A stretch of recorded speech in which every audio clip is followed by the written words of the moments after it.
Hi, how you all.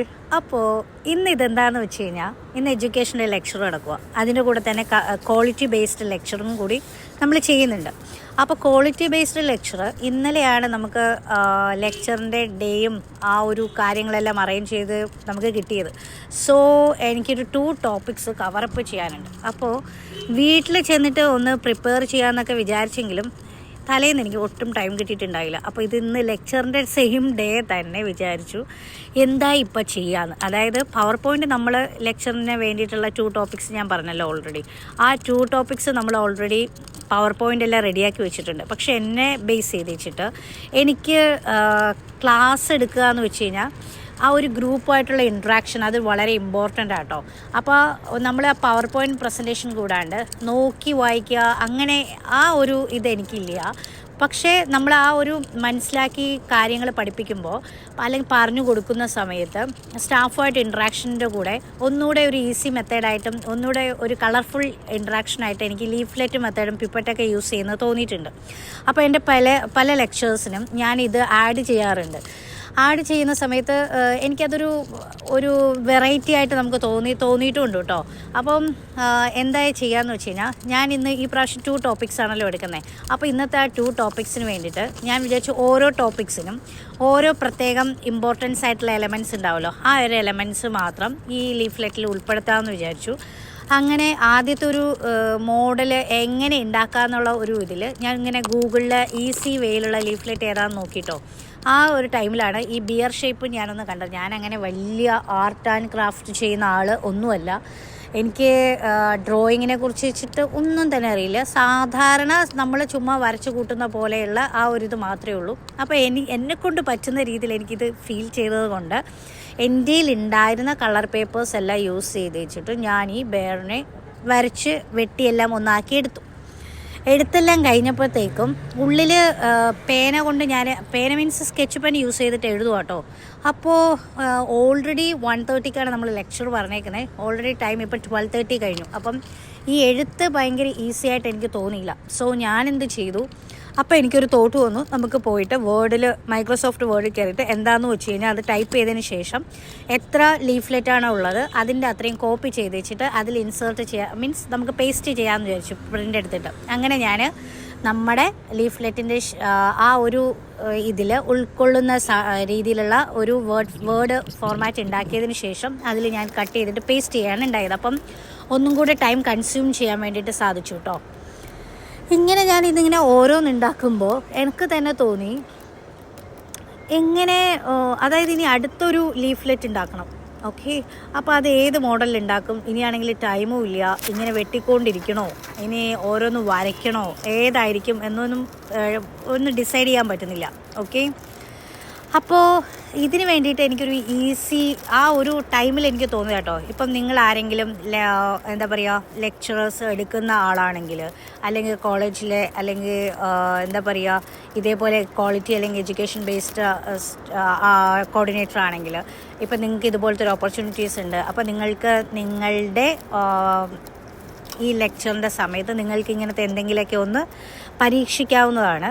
അപ്പോൾ ഈ പരീക്ഷിക്കുന്ന സമയത്ത് എനിക്കിതിനുള്ള സമയമില്ല അങ്ങനെ ഒന്നും തിങ്ക് ചെയ്യേണ്ട ആവശ്യമില്ല കേട്ടോ. ആക്ച്വലി എനിക്കൊരു ഐഡിയ തോന്നിയെന്ന് വെച്ച് കഴിഞ്ഞാൽ നമ്മുടെ മൈക്രോസോഫ്റ്റ് വേർഡിൽ കയറുമ്പം തന്നെ നമുക്കതിൽ പല ഷേപ്സ് ഉണ്ടല്ലോ, ഷേപ്സ് എടുക്കാൻ പറ്റുമല്ലോ. ഷേപ്പ് ഇൻസേർട്ട് ചെയ്യുന്ന സമയത്ത് ഞാൻ നോക്കുമ്പോൾ ഞാൻ ഫസ്റ്റ് ആണെങ്കിൽ ഒരു സ്റ്റാറാണ് നോക്കിയത്. പക്ഷേ എനിക്കതിൽ ഒന്നും കൂടി ഒരു ഇത് വരാത്തത് കൊണ്ട് ഞാൻ പെട്ടെന്ന് വിചാരിച്ചു എനിക്കൊരു ക്ലൗഡ് ചെയ്യാമെന്ന് വിചാരിച്ചു. അങ്ങനെ ആ ക്ലൗഡ് എടുത്ത് വെച്ചിട്ട് അതിൽ നമുക്ക് വേർഡ് ആർട്ട് ഉണ്ടല്ലോ, അതിൻ്റെ ഉള്ളിൽ തന്നെ നമുക്ക് ടൈപ്പ് ചെയ്ത് കയറ്റാവുന്നതാണ് പോയിൻറ്റ്സൊക്കെ. അങ്ങനെ രണ്ടാമത്തെ ക്ലാസ്സിന് വേണ്ടി വെച്ചിട്ട് ഞാൻ ആ ക്ലൗഡ് മെത്തേഡാണ് യൂസ് ചെയ്തത്.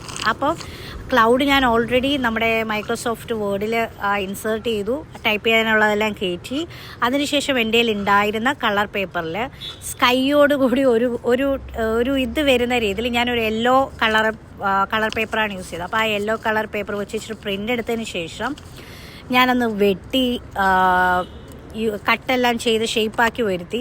അപ്പോഴത്തേക്കും നമ്മുടെ ഈ ക്ലൗഡിൻ്റെ ഔട്ടർ ലൈൻ ഉണ്ടല്ലോ, അത് ഭയങ്കര ഒരു സ്ലിമ്മായിട്ടുള്ള ഒരു ഔട്ടർ ലൈൻ ആയിരുന്നു. അതിന് ഞാൻ എന്ത് ചെയ്തു എന്ന് വെച്ച് കഴിഞ്ഞാൽ നമ്മുടെ ഇതില്ലേ സ്കെച്ച് പെൻ യൂസ് ചെയ്ത് വെച്ചിട്ട് മാർക്കർ ഉപയോഗിച്ചിട്ട് ഒന്നുകൂടെ ഞാനൊന്ന് നല്ല ഡാർക്കായിട്ട് എടുത്തു. അപ്പോൾ ആ ഡാർക്കായിട്ട് എടുക്കുമ്പോഴത്തേക്കും അത് നമ്മുടെ ക്രിയേറ്റിവിറ്റി ആയിട്ട് ഒന്നുകൂടെ തോന്നത്തുള്ളൂ. കാരണം ആരും അങ്ങനെ നമ്മളിങ്ങനെ പ്രിൻ്റ് എടുത്തതായിട്ടോ അല്ലെങ്കിൽ അങ്ങനത്തെ ഒരു ഫീൽ വരില്ല. അതിനൊരു ഒറിജിനാലിറ്റി ഫീൽ ചെയ്യും, നമ്മൾ ഉണ്ടാക്കിയതായിട്ടുള്ളൊരു ഫീൽ എനിക്ക് തോന്നി.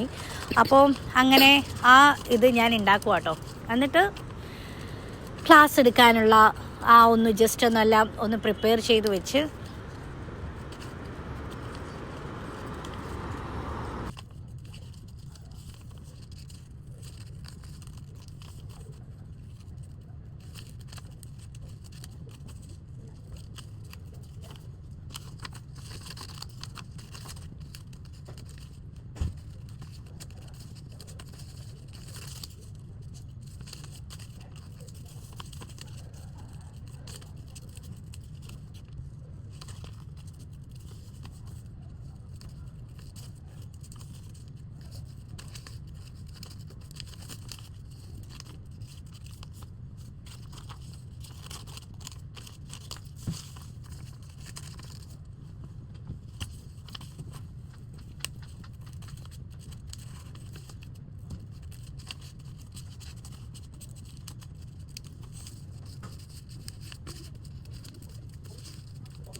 ഇത് എന്നോട് വർക്ക് ചെയ്യുന്നൊരു പുള്ളി കേട്ടോ. പുള്ളി ഭയങ്കര ഹെൽപ്ഫുള്ളാണ്. വർക്ക് ചെയ്യുന്ന മീൻസ് പുള്ളി IT ഫീൽഡാണ് കേട്ടോ. അപ്പോൾ എന്തെങ്കിലും നമുക്ക് അത്യാവശ്യങ്ങളുണ്ടെങ്കിൽ പുള്ളിക്കാരൻ വന്നേച്ച് നമുക്കെല്ലാം സോൾവ് ചെയ്ത് തരും. നമ്മൾ IT മാത്രമല്ല, കമ്പ്യൂട്ടറൈസ്ഡും കൂടിയാണ്. ഓൾറെഡി എല്ലാ കമ്പ്യൂട്ടർ തിങ്സ് എല്ലാം അറിയാം. അപ്പോൾ അവൻ ഓരോന്ന് ഞാൻ ഉണ്ടാക്കിയത് എടുത്ത് വെച്ചിട്ട് കാണിക്കുകയാണ്. ഇതാണ് നമ്മുടെ ക്ലൗഡ്. അങ്ങനെ നമ്മുടെ വർക്കെല്ലാം കഴിഞ്ഞു. കാണുമ്പോൾ എങ്ങനെ ഉണ്ട് എന്ന് എനിക്കറിയത്തില്ല, നിങ്ങൾക്ക് എങ്ങനെ തോന്നിയെന്ന് അറിയത്തില്ല. പക്ഷേ എനിക്ക് ഇഷ്ടപ്പെട്ടു. കാരണം എന്നെക്കൊണ്ട് അത്രയെങ്കിലും പറ്റി. ഇത്രയും ഷോർട്ടായ ടൈം കൺസ്യൂം ചെയ്ത് വെച്ചിട്ട് ഇങ്ങനെ ഒരു ക്രിയേറ്റിവിറ്റി ചെയ്യാൻ വേണ്ടിയിട്ട് പറ്റി. അപ്പോൾ എന്തായിരുന്നാലും നിങ്ങൾക്ക് ഇതുപോലെ പറ്റും. അപ്പോൾ എന്തെങ്കിലുമൊക്കെ ഐഡിയാസ് നിങ്ങൾ ഇനി മുതൽ ലെക്ചേഴ്സൊക്കെ എടുക്കുമ്പോൾ ഇങ്ങനെ കുട്ടി ഐഡിയാസുകളെല്ലാം ആഡ് ചെയ്യുക. അപ്പോൾ എന്താ പറയുക, ഇതാണ് അതിൻ്റെ 2 ടോപ്പിക്സിൻ്റെ പ്രിൻ്റെല്ലാം എടുത്ത് വെച്ചേക്കുക. ഇനി ജസ്റ്റും കൂടി ഒന്ന് വായിച്ചിട്ട് നമ്മൾ ക്ലാസ്സിലേക്ക് കടക്കുകയാണ്. സോ ഓരോ സ്റ്റാഫ് വീതം അവൻ അവിടെ പ്രൊജക്ടറെല്ലാം റെഡിയാക്കുക. ഇപ്പോൾ സ്റ്റാഫെല്ലാം വന്നുകൊണ്ടിരിക്കുന്നേ ഉള്ളൂ. അത് കഴിയുമ്പോൾ ക്ലാസ് സ്റ്റാർട്ട് ചെയ്യുന്നതാണ് ഗൈസ്.